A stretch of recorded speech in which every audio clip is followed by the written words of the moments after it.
Hello everyone, welcome back to Coach Craig Sports. Today we're going to be doing a mock draft from the number 9 position. Before we get started, I'd just like to give a couple shout outs. Nathan commented on the video yesterday.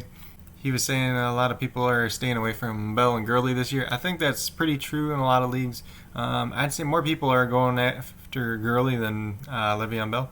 But there's a little bit of concerns with both. Obviously, Gurley has a chronic knee condition that could act up at any time. But I think the Falcons are going to use him quite a bit this year. If he can stay healthy, he'll probably be good. But if you can get him in like the late 3rd round, maybe the early 4th round, I'd go ahead and take him there. And then for Bell, I've seen a lot of times where he's slipping to like the 4th or 5th round. And if you can get him there, I think he's a great value as your running back 2 or a flex play. But I think a lot of people are kind of off the Le'Veon Bell train because of the last 2 years. Obviously, he held out 2 years ago, and then last year at the Jets, everybody was still taking him in the 1st round. He was like a low-end RB1, high-end RB2 last year, so his value wasn't where he was getting drafted. So he was drafted like 6th or 7th in a lot of leagues last year, sometimes 8, and then he finished about like 13 at the position. So people don't like that, but if you look at his stats, if you're familiar with Fantasy Pros, Mike Tagliere, he puts out an article for each position called Boom, Bust, and Everything in Between. Very good article. You guys should check it out if you haven't already. With Le'Veon Bell, if you look at his bust rate for last season, he only busted in 1 game last year, but he didn't really have that boom game either. So if you're looking for like a solid floor play that's never going to hurt you on any given week, in PPR he gets receptions, so he's valuable that way. Le'Veon Bell is probably somebody that you want to target. Like I've been doing in a lot of my mock drafts, I've been grabbing David Montgomery. Le'Veon Bell is pretty much David Montgomery, but with more target share when it comes to receptions. So Nathan also said Miller scares him being on the Bears. I don't think there's any reason to be scared of Anthony Miller this year, especially if Nick Foles is the quarterback. Anthony Miller has been banged up his first 2 years in the league. This could be his 3rd year breakout.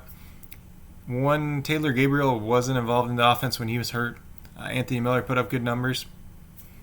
He excels in the slot. I already talked about a lot of this in my breakout episode, but he was a solid red zone target in college as well. I believe at Memphis is where he went. But I don't think there's any reason to avoid him this year. I think he's a value where he's going. I think he can easily put up wide receiver 3 numbers for your team and be a pretty safe floor. He does, he's not going to have a super boom week, but he does have potential to put up a solid week for you guys, especially in a good matchup.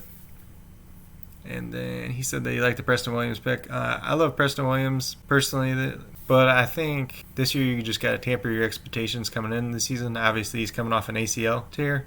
But with that being said, the Dolphins don't have a whole lot of receivers that are either healthy or didn't opt out. So it's pretty much going to be the Preston Williams, Devontae Parker, Mike Gesicki show. Gesicki's a whole nother topic. I kind of talked about it a little bit before. I think he could have a good year, but Chan Gailey's offense normally doesn't use the tight end too much. So we'll see how that pans out. I think if Tua takes over later in the year, I think that helps Preston Williams and Mike Gesicki a ton, being 2 bigger targets. I don't think Tua will do well if he does come in. I think the offense is actually in better hands if Fitzpatrick plays the whole year. And then the other shout I like to give is, I believe it was Max. He commented on a different video a couple of days ago, just saying he liked the robust RB strategy video. And that's actually been one of my most popular videos so far. Seems like a lot of people enjoy that one. And I think it's going to be a strategy that can be very helpful, especially going into this season. But with that being said, I'm going to show you guys the mock draft that I did real quick before the video. This is out of the 9 spot once again. This is the team we got. So this was a B- grade. I really like this team, so I don't like the grade doesn't really matter to me. And then these are Fantasy Pros experts, so it's pretty much a B all the way around. Mike Tagliere was a little bit lower. So quarterback was Matthew Stafford. Then we have Miles Sanders, Le'Veon Bell, Chris Godwin, Adam Thielen, Tyler Boyd, Blake Jarwin, Julian Edelman, Kareem Hunt, Jordan Howard, Preston Williams, Duke Johnson, Joshua Kelly, and Bryan Edwards. So I'll talk a little bit about this team. I took Miles Sanders in the 1st round. A lot of times I've been, if I'm in this position, I want to take him or Joe Mixon, whoever's kind of there. A lot of times one of them's been going before that. I think they both were available in this one. So I took Miles Sanders. And I was like, let's hope Kenyon Drake or Joe Mixon fall back around to me in the second round. That didn't happen. And then I think Aaron Jones and Nick Chubb were like the only two running backs that were left by the time I picked in the second round. Not too crazy about either one of them. Jones is due for regression. I'm not high on Chubb at all this year. If I had a little bit later pick in the second round, I probably would have took one of those two, but I went ahead and picked Chris Godwin here. He's a wide receiver I like a lot this year, playing with Tom Brady especially. And then the third round, there wasn't anybody like crazy that I wanted at running back, so I went ahead and took Adam Thielen. I'm fine with Adam Thielen being my wide receiver too. Putting him and Godwin together, I think I got a pair of wide receiver ones in my wide receiver one and wide receiver two role that I'm going to be able to start every single week. Then we came back with Le'Veon Bell. I just kind of talked about him a little bit already, so he gives me a solid RB2 floor here. I think Tyler Boyd was next. As a wide receiver 3, I love this pick too. Pretty much to me, this team has a safe, very safe floor.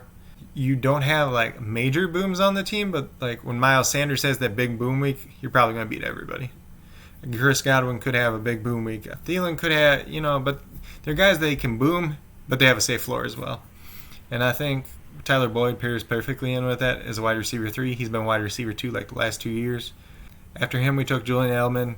Everybody knows about Julian Edelman. He's probably as safe as you can get, especially like for your flex. A lot of times I draft him as wide receiver 3, so having him as my flex play here wasn't too bad. I kind of wanted to get like a running back here, but there's nobody really that stood out to me here. Then in the next round, we took Kareem Hunt. He has some standalone value. If something ever happened to Nick Chubb, he'd be an instant league winner pretty much. Got Jordan Howard. Jordan Howard's somebody that I like a lot this year. I talked about him quite a bit, I believe. But I think in the 8th round, I'm getting a starting running back who has touchdown upside. He can fill in for your bye weeks. That's something that shouldn't be taken too lightly. And especially if something ever happened to Matt Breida, he could just take over. And then we had Preston Williams. Already talked about him quite a bit as well. Him and Anthony Miller are my two like a kind of upside wide receivers in that range. I took Duke Johnson. Taking a little shot on him. He's got a little bit of standalone value. If something happens to David Johnson, he could be kind of like Kareem Hunt, maybe a league winner. And then we got Joshua Kelly. I've been taking him a lot in a lot of my videos. He could find himself in that Melvin Gordon role from last year. And then the last two guys, I got Bryan Edwards and Blake Jarwin up here. Bryan Edwards, I kind of talked about him a little bit, but I think for being a wide receiver with the Raiders, I think he's going to get a decent target share. I think he's got an opportunity to break out. Obviously, he was a 3rd-round pick. Probably should have got drafted a lot higher than that. And he's got a ton of upside. And then Blake Jarwin. So I just took a late-round tight end here. Blake Jarwin's somebody that should have a good amount of targets this year. He had quite a bit of targets last year, and then with Jason Witten leaving, he'll take over some of his targets too. So it's not too big a stretch to think that he gets 89 targets, which is kind of what you're looking for out of your tight end. So we're going to go over, we're going to do one with you guys in the video.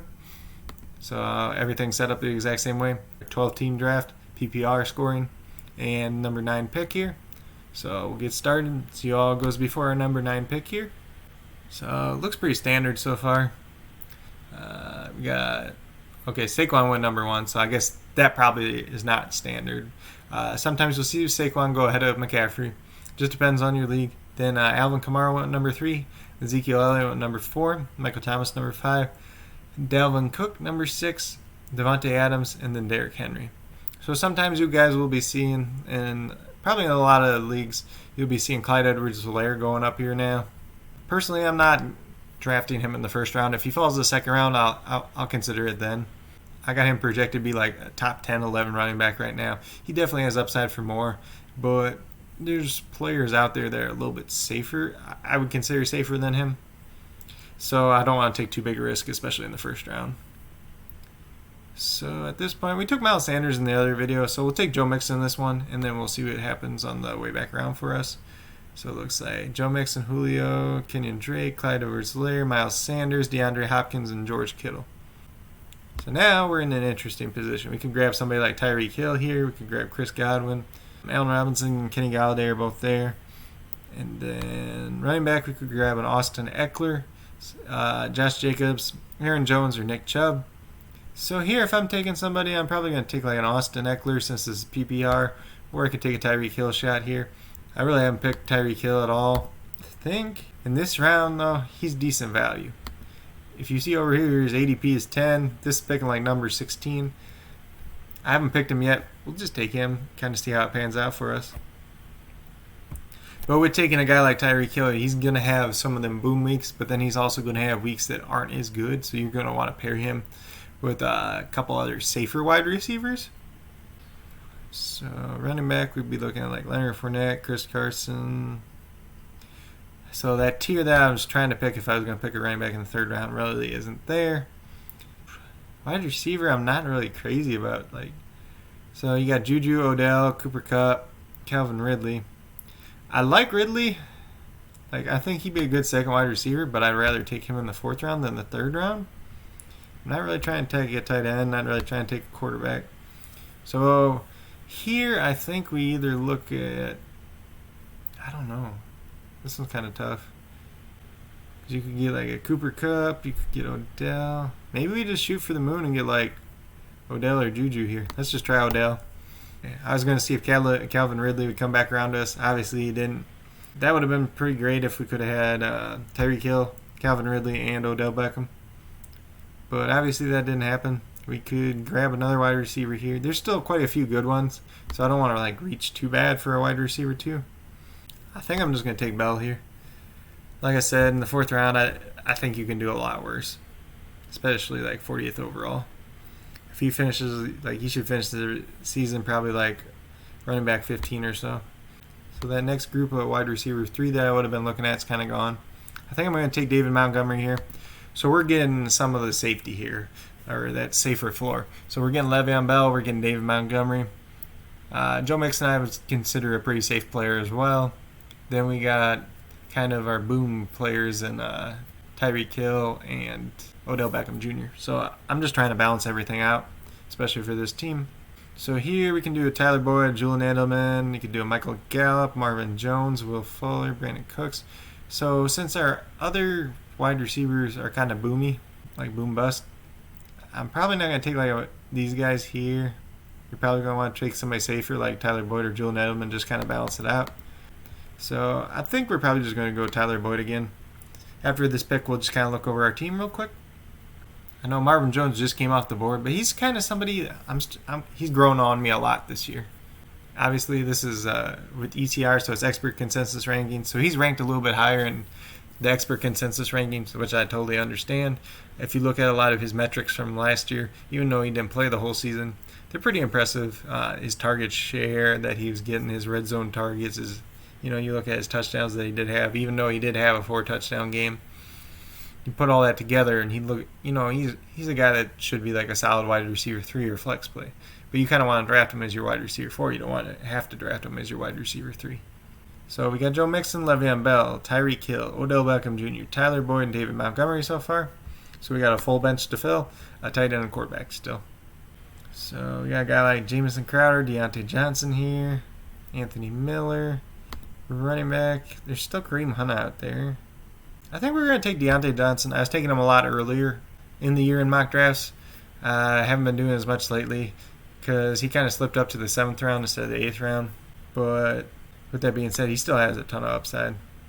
I'm just going to check my bye weeks here real quick.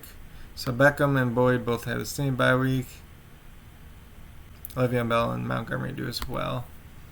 Kareem Hunt is still there in the 8th round, so I think that's way too good a value to pass up. So we're just going to take him here. Jordan Howard did come off the board. Actually, DeAndre Swift lasted until the 8th round too, so that's pretty impressive for him. J.K. Dobbins is the top running back there. I think I'm probably going to take him. Yeah, I'm just going to take J.K. Dobbins here. I had this discussion yesterday, actually with somebody, and just talking about J.K. Dobbins. I think he's kind of like Miles Sanders was last year, except Miles Sanders, you didn't have to. Miles Sanders was getting drafted in 6th, 7th round, sometimes the 5th round last year. J.K. Dobbins, you're getting 9th, 10th round now. So he's not a guy you're going to come in and expect him to do much at the beginning of the year. He might. He probably won't, though. But at the end of the year, he could break out, especially how kind of Miles Sanders did. So if something happens to Mark Ingram, he gets hurt, or he's not as good this year. Mark Ingram's a big regression candidate, especially in terms of touchdowns for what he did last year. So J.K. Dobbins could come in, take over some of that role, and then have value at the end of the year. When you're taking somebody like that, you might not get value out of him for the first 6 weeks or something. But he's a high upside guy on your bench. Then maybe when bye weeks roll around, you can kind of plug him in. He won't kill you. And then maybe towards the end of the year, he helps you win leagues, kind of like how Miles Sanders did last year. So it looks like Anthony Miller's still out there in the 10th round. That's pretty good value. Tight end's not crazy about anybody right there. Stafford's still out there for quarterback. You guys know I've been grabbing him a lot this year. I'm going to pick Miller. If Stafford's there when we come back around, we'll probably take him. And it looks like he's going to be. So we're in 12, pretty much. We're in the 11th round, pretty much the 12th round now. It's the end of the 11th. And we still need a quarterback. We still need a tight end. We still need 3 bench spots, 2 bench spots. So I think we're just going to take Matthew Stafford here. Obviously, he's the quarterback I've been drafting a lot. I'm pretty high on him. Last year, he was 4th in points per game. You guys have heard me talk about that probably 6 times now. I think they're still going to throw the ball a ton. I think he's going to push the ball down the field. He's got Marvin Jones and Kenny Galladay for his main targets. You got Hawkinson right here that's coming up as a tight end as well. Just keep your eye out on him. His ankle's been kind of messed up. They say he's still not 100% yet. But you got Danny Amendola in the slot. You got DeAndre Swift coming out of the backfield now. So he's just got a lot of weapons that you can throw to. So I could be real boring. I could take the same 2 flyer guys with my last couple picks here. I could take the Joshua Kelly and Bryan Edwards again. Probably not going to do that this time. And a lot of my paid leagues, I'm probably going to end up doing that at the end of this year. So right now I see Deshaun Jackson still available, Paris Campbell still available. Those are 2 guys I'd probably target. I think we're just going to go after Deshaun Jackson. He's a little bit more experienced. Obviously, he gets hurt a lot more, though. Well, I shouldn't say a lot more. I guess Paris Campbell was hurt quite a bit his rookie year as well. And then Paris Campbell's actually still out there. We could look. We'll see who is out there for running backs. Darrington. Carlos Hyde could be interesting. And not because Carlos Hyde is good or anything. So if you read here, he ranked 12th in rushing yards last year. Obviously, he signed with the Seahawks. Chris Carson, he did leave the team for a family issue, I believe it was, or a death in the family. So hopefully that, obviously, it shouldn't take him out for too long, but if something did happen to him where he's out longer, then maybe Carlos Hyde's relevant for a week or 2. And then we got Joshua Kelly that's still there. Anthony McFarland Jr. kind of a change of pace back that could have some value. Malcolm Brown is kind of a sleeper this year. A lot of people are talking about Cam Akers. I don't think Cam Akers is going to be very good. They're going to be in a committee. And then I actually like Henderson quite a bit myself. But I also think Malcolm Brown, he's going to get quite a bit of touches. He's Sean McVay's favorite. He's probably the favorite in the group because he knows the system the best. He's going to be the one that knows how to do the pass protection the best. He trusts him more down around the goal line. You saw him getting some goal line carries last year, even when they still had Todd Gurley. Bryce Love's the guy that could break out this year too if he gets enough touches in Washington. A lot of people are talking about Jerick McKinnon. Like I said, I believe it was yesterday, I just don't trust him. He hasn't been healthy in 2 years. I don't think he looked that explosive before that. But supposedly he's running good routes and he could be the 3rd down back. I accidentally drafted there. So we were scrolling down there. We accidentally drafted Peyton Barber. Obviously, I wasn't going to do that. Let's just look and see if anybody else would have been gone that we would have taken anyways. So obviously, we still need to take a tight end. I was just kind of scrolling through running back, see if there was anybody else left that we'd target. So we'd pretty much be looking at a Joshua Kelly, Anthony McFarland Jr. there. So tight ends there left. We got Jack Doyle, Blake Jarwin, Ian Thomas, Eric Ebron, Chris Herndon. Like I said yesterday, everybody's a little too hyped up over Chris Herndon. I'm not buying into it. Down here, Tyler Eifert, he's somebody that I do like a lot this year, going back to the Jay Gruden system. He did stay healthy last year, which is the first in a long time. Yeah, the other tight end they had, Josh Oliver, he broke his foot, so he's going to be gone for a while. Eifert I like a lot in the red zone. I think Gardner's going to kind of look to... He didn't have a tight end to throw the ball to last year at all, really. So Eifert could be kind of a safety blanket for him. And I think Eifert's kind of a streamer guy, but they play Indianapolis week 1. It's not a terrible matchup. Then they play Tennessee, which is supposedly a good matchup. So his start to his schedule is actually not too bad for a tight end. And then the only games they haven't read are Green Bay, Minnesota, and Baltimore.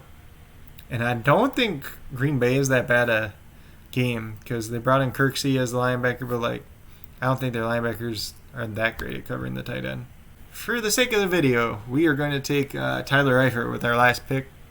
So this is our team overall. We got Matt Stafford, Joe Mixon, Le'Veon Bell, Tyreek Hill, Odell Beckham Jr., Tyler Boyd, Tyler Eifert, Dave Montgomery, Deontay Johnson, Kareem Hunt, J.K. Dobbins, Anthony Miller, Deshaun Jackson, and the infamous accidental click pick of Peyton Barber, which would have been probably Anthony McFarland Jr. instead, or like Paris Campbell, somebody like that. Overall, I think this is a pretty solid team. It's obviously not as safe a team that I would normally draft because you got Tyreek Hill and Odell here, but overall, I don't think it's a bad team by any means. With that being said, I'm going to go through a couple of the other. I'll go through the teams, just kind of see how they turned out. He went Saquon number 1, Gurley number 2, Kenny Galladay number 3. I don't mind this start here. He had Evan Ingram in the 4th. You guys know how I feel about Evan Ingram. To me, he's not worth the 6th or 7th round pick, so him going in the 4th is just like crazy to me. Maybe that guy really wanted tight end. He wanted to reach and make sure he got his guy. I can understand that. Not crazy about it. Then he went Marquise Brown and Marvin Jones. Those guys are both kind of like wide receivers 3 for me. Maybe they have more upside, but that makes your wide receiver core a little weak. Ronald Jones in the 7th. I'm okay with it. He's probably more like an 8th round guy to me. Matt Ryan's fine here. CeeDee Lamb isn't too bad. Pittman Jr., this is a little bit earlier than he normally goes. Maybe ECR keeps updating in this all the time, so maybe that's why Pittman Jr. is moving up. Marlon Mack in the 11th. I like Marlon Mack where he's kind of going that late there. And then Daniel Jones. Daniel Jones, I've been saying that I'm not drafting. You're not going to be able to play him until like week 10. Unless you're in a 2 quarterback league, a super flex league. Don't even draft him. Bryan Edwards. Here, obviously, you guys know I love Bryan Edwards going into the season. He's one of my sleeper picks. DeAndre Washington is fine as well. Christian McCaffrey, Nick Chubb, Mike Evans, DJ Chark, David Johnson, Deebo Samuel. So that's not too bad a start. I don't like Deebo going here. I think Deebo's still going too early. I think he's going to miss a couple games to start the season. I don't think he's going to be as good as he was at the end of last year, coming off this injury. Hayden Hurst went real early in the 7th round, so tight ends went pretty early in this draft. Tom Brady, Justin Jefferson, N'Keal Harry, Alexander Madison, Jonnu Smith, Aaron Rodgers, Joshua Kelly. I don't mind those picks too much. Kind of a middle-of-the-road team to me, really. Alvin Kamara, Allen Robinson, Aaron Jones, Tyler Lockett, Terry McLaurin, Will Fuller. I don't love the wide receiver core, but I think it's a pretty decent one. Deshaun Watson, Sterling Shepard. We're taking Shepard here. I'd rather see him take like a running back, but I guess there really wasn't one. There looked like there was a big string of running backs right before that. Then you went James White, Duke Johnson. That's fine there. Austin Hooper, Noah Fant. Like if you want to pair up 2 of these lower tight ends, I don't mind that at all. Hooper and Fant, I don't think either one of them is going to be like great this year. They're probably like low end tight end 1s, high end tight end 2s. And that's not really what you're looking to hit for in the draft. Jamal Williams, I don't really like that pick. Jared Goff. Jared Goff's somebody that could be a sleeper this year as well. It just depends on how their offense performs and if his touchdown rate goes back up. Ezekiel Elliott, Josh Jacobs, pretty good pairing there. Amari Cooper, Keenan Allen, Stephon Diggs. I don't really like that wide receiver core. Cooper is kind of boom bust. We don't know what we're going to get out of Keenan Allen with Tyrod Taylor being the quarterback this year. And then Diggs is kind of boom bust as well.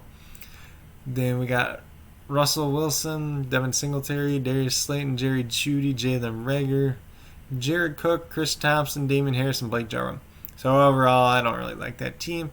I think it's first 2 picks were all right, and then it just kind of went downhill after that. And then we had Michael Thomas, Patrick Mahomes, Adam Thielen, Cortland Sutton. So this is a 0 RB strategy. I don't mind his wide receiver core at all with Thomas, Thielen, and Sutton. Then you want Melvin Gordon. I guess if you're doing your 0 RB strategy and you get Melvin Gordon here, I can't be too mad about it. Then for some reason he went Darren Waller and Rob Gronkowski. I don't know why you're picking Gronkowski if you already picked Waller the pick before. I would not recommend that at all. You should have been chasing more running backs, especially doing your 0 RB strategy. Then they went 3 running backs in a row. DeAndre Swift, Tariq Cohen, and Zach Moss. I like these 3 here. Swift could get a full-time workload. Cohen has value in his own, especially in PPR. And Zach Moss should split carries with Singletary and maybe take a bigger chunk out of the load at some point this season. Golden Tate, A.J. Dillon, Brashad Perriman, and LaShawn McCoy. Last 3 picks I don't care too much for. Tate's fine there. I don't know when you're ever going to play him, but if he's like a bye week filler, I'm not mad about that, where he's being picked. Dalvin Cook, Travis Kelce, Robert Woods, Chris Carson, DK Metcalf, and Tyler Gallup. That's a pretty good start to the draft. Then for some reason, you went Tyler Higbee. If you got Travis Kelce already, I don't know why you're drafting Tyler Higbee in the 7th. You should be go chasing some other position, whether it's wide receiver, running back, or quarterback, something like that. Then he went Cam Akers, Drew Brees, Darrell Henderson. So I kind of like putting Akers and Henderson together. Then we got Curtis Samuel, who a lot of people, I think I said in my other episode, a lot of people are hyping up, but I'm not really sold on him this year. I think Robbie Anderson's kind of the two. DJ Moore's going to eat, and CMC is going to get his targets as well. Chase Edmonds is fine right here. Allen Lazard. So he kind of backed down a little bit again, but he's a good pick there. And then Ben Roethlisberger in the last round, I'm fine with that as well. Then looks like another zero RB strategy. Devontae Adams, Chris Godwin, DJ Moore, and AJ Brown. This is like this. If you're gonna do zero RB strategy, that's like what you want. If you can get that out in the first round, that could be a great team right there. And then you got Jonathan Taylor. Not crazy about him being your RB1, but he's somebody that has a high upside. If you're doing zero RB strategy, if you hit, you're gonna hit real well. And then you got Dak Prescott. Then you got Matt Breida and Jordan Howard. Like I said in another video, somebody did this in one of the other mocks that we were in. Pairing those two together, I like a lot. Preston Williams here in the 9th, that's fine. Mike Gesicki in the 10th. So apparently this guy's a Dolphins fan because he took 4 Dolphins in a row.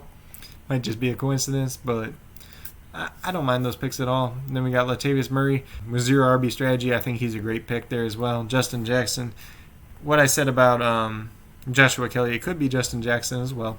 I think it's probably going to be more Kelly than Jackson. But if you read the reports so far, Jackson and Eckler have been getting first-team reps, and Kelly's been getting the second-team reps. We'll just see how that pans out as camp moves along. Then we got TJ Hawkinson. Like I said about him, he's more like a streamer this year. It just kind of depends on his health as well. Carlos Hyde there in the last round. I'm not too crazy about it, but I can respect it. Then we got Derrick Henry, Austin Eckler. I think this happened in the video yesterday. Like I said before, I like putting those two together. Lamar Jackson, Zach Ertz. Not too crazy. I think you'd rather have like a wide receiver in one of them spots or like a third running back, but you got two guys that are high end at their position. Devontae Parker, Julian Edelman, Christian Kirk, John Brown. I'm not too crazy about this because you're going to have Kirk or Brown be one of your third wide receiver. I'd rather play them as a flex play if I need to play him. Mike Williams has some upside there. Sony Michel, not crazy about that pick. Keyshawn Vaughn, not crazy about that. Naheem Hines, he's a last round flyer to me. Alshon Jeffrey, kind of last round flyer. And then Jack Doyle. Not too crazy about that team. Then we had our team, obviously, we already talked about.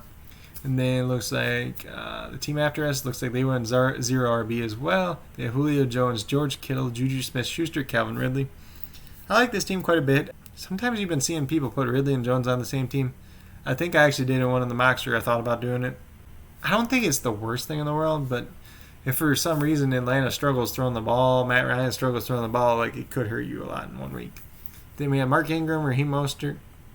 I mean, with zero RB strategy, you can't say too much bad about that. Then we got Brandon Cooks in the 7th. I think that's a pretty fair pick there. Josh Allen's fine. Then he ended up getting Tevin Coleman, so putting Coleman and Mostert together, I like that a lot. Kerryon Johnson, Adrian Peterson, so guys that could have some workload. Zero RB strategy, I don't mind that at all.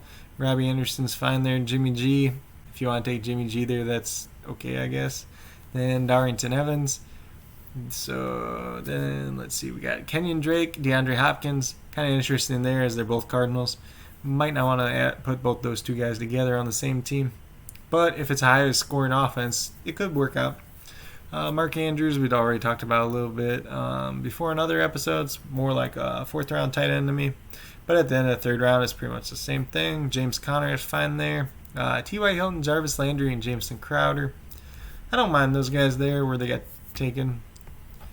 And then Carson Wentz, fine. Philip Lindsay, I don't know. I look at Philip Lindsay's name all the time this year, and I just don't get excited. Obviously, Melvin Gordon's there. They're going to split the workload. But if something did happen to Melvin Gordon or this altitude problem becomes a major thing, Philip Lindsay is somebody that could turn into a major factor. Then Antonio Gibson, he's pretty good to take a flyer on. Brandon Ayuk, he could be a big sleeper this year. Since everybody else around him can't stay healthy. Then we had Boston Scott, Cam Newton, and Paris Campbell. I like the flyers he took at the end of the draft there. I don't think his team's too bad overall. It's probably an above-average team with some good flyers late. Then we had Clyde Edwards-Helaire, Miles Sanders, and Leonard Fournette. So if you're going to go a robust RB strategy, I like this strategy a lot right here. like I said with Clyde, in the first round, like he's not like the safest, but like if you pair him with two other guys, it kind of protects him. Then we had Cooper Kupp, AJ Green. Kupp I like a lot. Green is a pure, like, it's an upside pick, but it's quite a big gamble. He's already gone off with a hamstring injury, so cross your fingers he's healthy if you're picking him. Kyler Murray, Hunter Henry. I'm fine. Like, Murray I'd rather have in the 7th. Henry I'd rather have like closer to the 10th round, but tight ends went early, as we seen earlier. Emmanuel Sanders, you already know that we're not touching him personally. Mecole Hardman, he's a fine flyer there, I guess. Henry Ruggs is the same way. Darius Geis snuck back up in here somehow. Obviously, nobody's going to be drafting Darius Geis, especially. There's another source that came out that said supposedly he had like sexually abused 2 girls when he was at LSU, and it kind of got covered up. So everything that's going on with the allegations, that's probably true. So I wouldn't expect him to play in the NFL again. Then we had Tony Pollard in the 12th round. He's a great pick there in the 12th round, especially if something ever happened to Zeke. You could always try to trade him to the Zeke owner and get better than 12th round value for him. Then you had Sammy Watkins, Dallas Goedert. His upside picks, I don't mind those two at all. But overall, I think we had a pretty good team between the two different ones. It seemed like going on the number 9 pick, we went wide receiver, or we went running back, then wide receiver, then a couple wide receivers, then back to running back. Maybe that's the strategy you use. It just kind of depends on who gets taken before you. If you're picking in the 9th spot, you obviously had the 3rd pick in the 2nd round. So those 4 players that get picked in between there, they make a big difference, especially. So if you're picking in the 9th spot and you know, hey, I can get Miles Sanders here, and I know the 2 guys behind me don't like somebody else that I like, then maybe you reach for somebody else earlier that you know they'll take, and then hope the other guy makes his way back to you. There's a little bit of strategy to it. Like I said, part of drafting is just kind of knowing your league, knowing the people that are in your league and what they're likely to do. I get that not everybody knows everybody in their league, especially if you're in a newer league or a league that hasn't been around too while, or sometimes you just have that guy that takes a wild card pick. So maybe we take Joe Mixon here. Actually, excuse me, I was talking before, like 4 picks in between. You got 3 owners in between. So, and you say these guys here, but say one of these guys is kind of weird and he likes to take quarterback and tight end real early. So right here at number 11, he takes Patrick Mahomes, and then he comes around and takes Travis Kelce right after that. So that's 2 less picks you need to worry about, especially if you were targeting Joe Mixon and then trying to get Miles Sanders back here. So that's 1 less owner you have to worry about. But then you have to know, like, do these 2 owners, do you think they like Miles Sanders? And if they do, maybe take Miles Sanders here. Maybe they don't like Joe Mixon as much, and you can get lucky and get Joe Mixon back here. But with that being said, this was the mock draft for the number 9 pick. So far in this pick series, we've done picks number 2 through 9. Tomorrow will be pick number 10. 10 is an interesting spot this year. I don't think it's a bad spot. Obviously, I don't really like being on the ends, but if I'm going to be closer to the end, I'd rather have like the 10 spot. Because then you only got 4 picks going in between you. Then if you go here, you can either start or run, or you can, if you have to reach, then you can reach for somebody. There's a little bit less picks in between you than being on the bookends. But it all comes down to finding value in your drafts, kind of knowing your league. And if you see people are going like running back heavy, maybe early on you take a couple elite wide receivers. If you see running backs are a value early on, then you stack up your running backs. Just kind of be aware of the trends that are happening in your draft. With that being said, if you guys liked and enjoyed this video, give it a thumbs up. If you haven't already subscribed to the channel, please do so. It helps grow the community that we're trying to build here at Coach Craig Sports. This community is all about helping each other and achieving success in fantasy football and enjoying the fantasy football season as much as we can going into the 2020 season. Hopefully we get a full season like I've been saying. But with that being said, I hope you guys enjoyed the video today. If you guys are drafting out of the number 9 position, I hope it was helpful for you, just showing you a couple different strategies that you could take in this position. It's obviously a pretty interesting position to be in this year. With that being said, that's all I got for today. I hope you guys all enjoyed and have a great rest of your day.